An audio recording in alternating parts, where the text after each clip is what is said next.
My family used my $8,500 loan for a Christmas cruise, then left Grandma behind with a microwave turkey leg. I walked into what should have been a warm, festive home and found silence, a torn note, and my grandmother eating alone.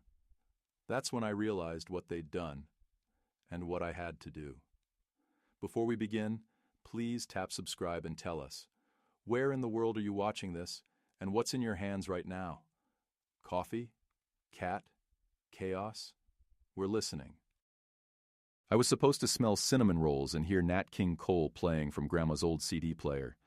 Christmas at home was always that kind of warm, cluttered with noise, mismatched garlands, and too much food. But when I opened the door this year, the house was silent, cold. I thought maybe I'd come on the wrong day. Only the hum of the fridge and the faint tick of the kitchen clock greeted me. Then I saw her, Grandma, sitting alone at the dining table with a paper plate of cold stuffing and what looked like a microwave turkey leg. She looked small, tired.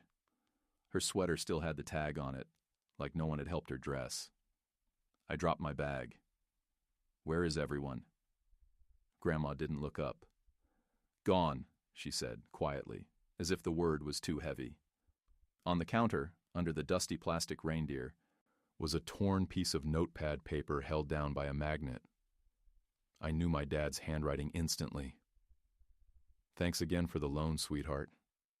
We used it for the cruise. It was non-refundable. Didn't want to leave Grandma alone, but someone had to stay behind.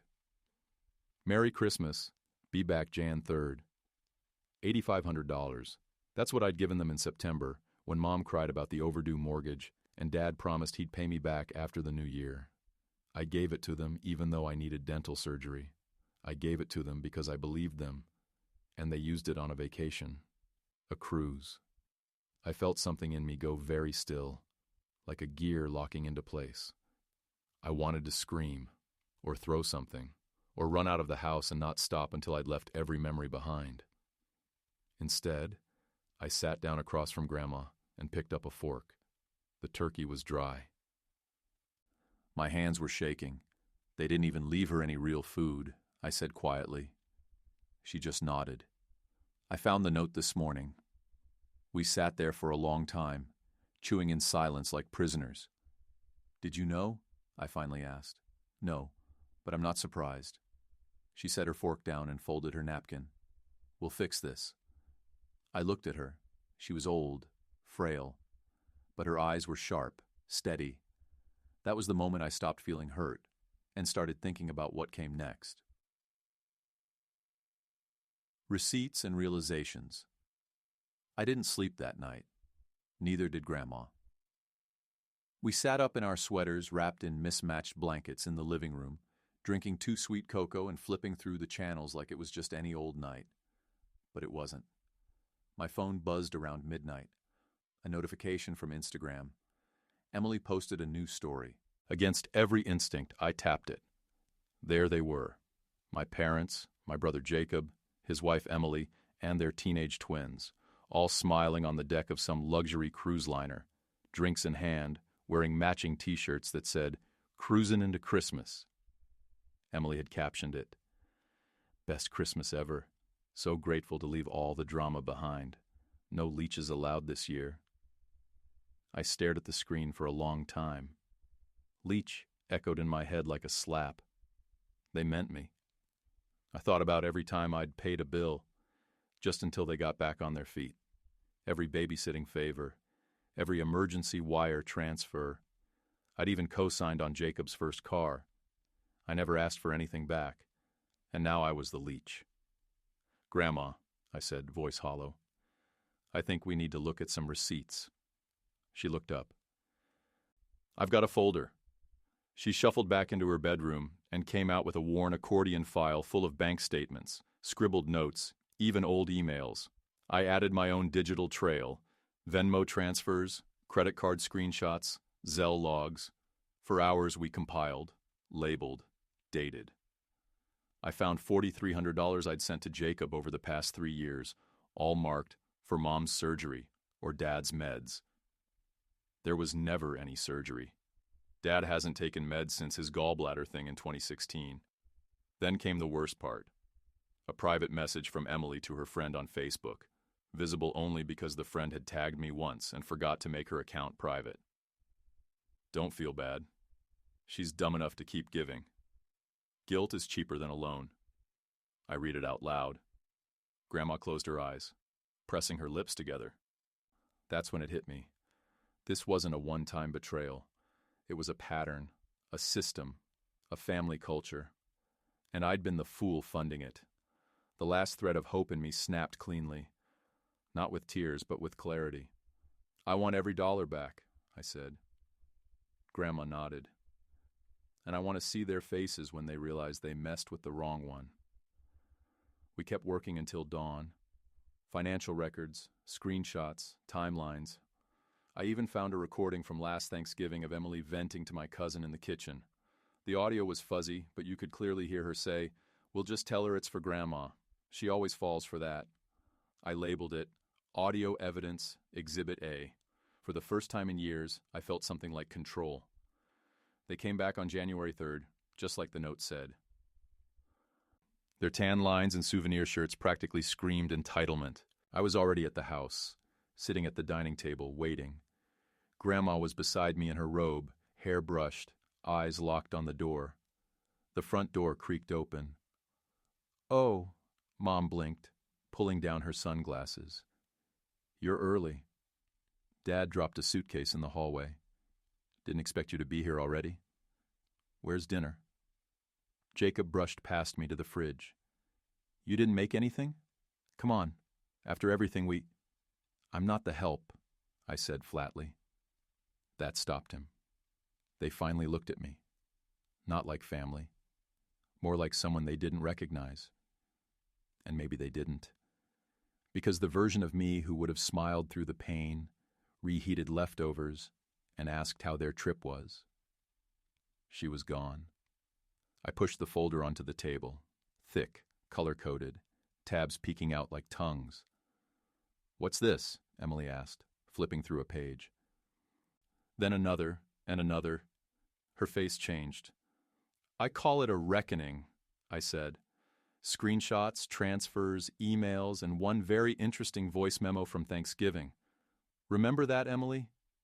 You said you'd just tell me it was for Grandma, that I'd fall for it." Jacob frowned.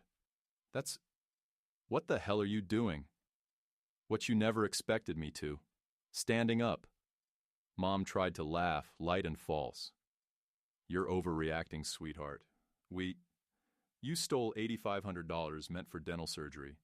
You left Grandma alone with nothing but a microwave meal, then called me a leech online while sipping cocktails on my dime."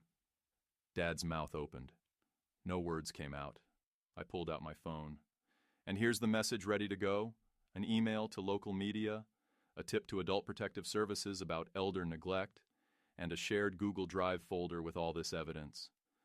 Also copied to your employers." "You wouldn't," Jacob hissed. 48 hours, I said. "Return every cent, or it all goes live." Silence. Grandma added, calm as ever, "And no, you won't threaten us. I already spoke to a lawyer. This isn't a bluff." Emily slammed the folder shut. "This is blackmail." "No," I replied. "This is justice." Dad started stammering. Mom looked like she might cry. Jacob cursed under his breath, but no one moved. No apologies. No remorse. Just pure panic. 48 hours, I repeated, standing. "Don't call. Don't text. Just pay." Grandma and I left together. Behind us, the house felt suddenly unfamiliar. But for the first time in my life, I wasn't the one standing there, waiting to be loved. They were the ones left behind. By the second day, I knew they weren't going to take me seriously. No transfer, no apology, not even a cowardly text. Just silence. So at 6 p.m. sharp, I hit send. The email went to 3 local news outlets, the state's Department of Health and Human Services, and Adult Protective Services. I attached everything: financial records, annotated audio, social media posts, and a timeline of Grandma's neglect while they were off sipping piña coladas. Within 12 hours, a journalist replied. By the end of the week, we were viral. The story hit a nerve. Family leaves elderly woman alone on Christmas after using daughter's loan for luxury cruise. The headline wasn't even the worst part. The comments were. Thousands of strangers came for their throats. Emily's Instagram went private. Jacob's law firm removed his profile. Mom's Facebook vanished. Dad tried calling 3 times. I didn't answer. He left a voicemail full of forced calm. Let's not make this uglier than it needs to be. Family should stick together. Funny how they only remember the word family when they're the ones bleeding. Then came the letters. First, a cease and desist attempt. Their lawyer must have been desperate, because it was flimsy at best. Grandma's lawyer, yes, she had one now, laughed reading it. You're fine, he assured me. You didn't defame anyone. You showed your receipts. Meanwhile, we filed formal complaints against Jacob and Emily. Jacob for financial misconduct, Emily for potential elder neglect. She was the one Grandma's care was technically assigned to. When an investigator showed up to interview Grandma in her cozy new apartment, paid for in full with my remaining savings, I thought she might cry, but she didn't. She offered him tea and answered every question clearly. She deserves better, I told him as he left. She has it now, he said. More letters followed. This time, from them. Jacob wrote, You've ruined my life. My wife left. I lost my job. You were always jealous. Mom wrote a 6-page email trying to guilt-trip me, calling me ungrateful, vindictive, and cruel. Dad just said, Hope it was worth it. It was. Because for the first time in my life, I wasn't just surviving their dysfunction. I was burning the whole rotten structure down. I didn't feel guilt. I didn't feel shame. I felt free. And when Grandma and I signed paperwork to officially pursue civil action for the money they'd siphoned off us over the last 5 years, I felt something else too. Relief. This wasn't revenge. It was accountability. They always looked untouchable. Emily with her curated outfits and fake deep captions about gratitude. Jacob, the golden boy lawyer with the firm handshake and golden retriever smile. My parents, the sweet suburban couple everyone thought was so selfless for taking care of Grandma after Grandpa died.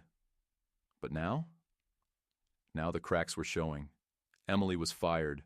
Her HR role at the wellness startup disappeared quietly. No post, no explanation. I found out through a friend who saw the new job listing 2 days after the story broke. Jacob's wife left him, clean split, took the kids and moved in with her sister. I heard she cited character issues in the custody petition. The firm cut ties, too. Not publicly, of course. But his name was gone from the website, and the LinkedIn silence was louder than any press release. Mom tried damage control with the church. She showed up early to Sunday service the next week, dressed in soft pastels, talking about family misunderstandings and mental health crises. But the congregation read the articles. They saw the screenshots. They whispered. She left halfway through communion, and still they didn't say sorry. Instead, they pivoted. Suddenly I was the manipulative one, the ungrateful child, the liar. Mom posted cryptic quotes about betrayal and forgiveness. Jacob made a burner Reddit account, yes, I know it was him, and started commenting on threads defending good parents who made one mistake. They weren't sorry for what they did. They were sorry they got caught. I got letters again. Not threats this time, not legalese, just sad little attempts to crawl back. You've made your point. Do we really need to drag this out? We're family. We should heal. And the worst, Grandma wouldn't want this. That one made Grandma laugh so hard she cried. I'm sitting right here, she said. Do they think I died from the shame? They wanted me to fold, to feel bad, to let them back in so they could play the victims again. Instead, I doubled down. Our lawyer pushed forward. Full civil repayment, retroactive demands for every cent I'd loaned them, even Grandma's unpaid care hours. which Emily had claimed on taxes as in-home support, without ever providing it. Every manipulative message they sent, every public plea for sympathy, they all went into the folder: evidence, pattern, character. I wasn't just fighting for money anymore. I was fighting to rewrite the narrative, to say, you don't get to hurt people and walk away clean. And the more they flailed, the more the world saw the truth. It was never just a misunderstanding. It was who they really were when no one was watching. The money came back in waves. First was a lump sum transfer from my parents, just over $5,000. No message, no subject line, just silence. Guilt disguised as generosity. Then Jacob paid up. Not all at once, of course. It came in petty little increments. One payment even had the memo line: "Hope happy." I was. Emily's portion took the longest. She tried to claim she had no access to funds, that she was financially devastated. Our lawyer sent one letter outlining her fraudulent tax filings and the possibility of criminal charges if restitution wasn't made. She paid within 72 hours. Every last cent came back, down to the penny. I used it the way I was supposed to from the beginning. I booked the dental surgery I'd postponed for over a year. I didn't realize how much pain I'd been in until it was gone. I cried when I could finally eat an apple without flinching. With the rest, I got Grandma what she deserved: a sunlit 2-bedroom apartment near the park, with her own patio garden and a big recliner by the window. She called it her retirement from the circus. I moved in with her. Not because I had to, but because we wanted to. 2 women who'd been treated like burdens finding peace together. No tension, no guilt. No one demanding we sacrifice just to be seen. We started going on walks, cooking together, watching old sitcoms in the evening. Real life, quiet life. But the circus didn't stay silent. They tried spinning their own version of events. Jacob posted a long rant on Facebook, claiming I'd attacked the family out of spite and manipulated an old woman with dementia. Emily commented heart emojis under it. Mom reshared it with the caption: "There are always 2 sides." But no one cared anymore, because the truth was public. The receipts were out there, and their reputations were already ash. I didn't respond. Not once. Let them scream into the void. I'd already won. The healing wasn't instant. Some nights I still lay awake replaying old arguments in my head. I still caught myself flinching when my phone buzzed, expecting guilt or rage. But slowly it faded. I wasn't the villain in anyone's story anymore, except theirs, and I could live with that. What I couldn't live with anymore was being silent. I'd spent years believing that if I just gave enough, they'd love me back. But I was never a daughter to them. I was a resource. A walking ATM. A scapegoat. Not anymore. Now I was just me. Whole. Untangled. Free. It happened in the grocery store. Grandma and I were picking out herbs for her little patio garden. Basil, thyme, something that smelled like lemon, when a woman in her 30s walked up to me. She looked nervous, like she wasn't sure if she should speak. "I'm sorry," she said, "but are you the one from the article? The woman who exposed her family over Christmas?" I braced myself, ready for judgment, mockery, anything. But she just smiled, not polite, grateful. "I showed it to my sister," she continued. "We've been trying to get out from under our mom's manipulation for years. Seeing someone do it, actually do it, it helped." I didn't know what to say, so I just nodded, stunned. "You were brave," she said before walking away. "Thank you." When I got back to the car, I cried for the first time in months. Not from anger, not from grief, but from the weight of it all finally lifting. Because I realized something. This wasn't just about the money, or the lies, or the years I gave to people who saw me as disposable. It was about reclaiming the story, saying this is what you did, and you don't get to pretend it didn't happen. Grandma reached over and squeezed my hand. "Told you we'd fix it." We did. Now we spend our days in peace. We planted that patio garden. I started writing again, something I hadn't done in years. I sleep better, eat better, smile more. And when people ask me if I still talk to them, my family, the ones who used me, left me, betrayed me, I just shake my head, not out of bitterness, but because I know now, blood doesn't make you family. Love does, respect does, truth does. And I found all of that, right here, in this tiny apartment, with a woman they tried to forget. I thought I was alone for so long. Turns out, I was just the first one to break free.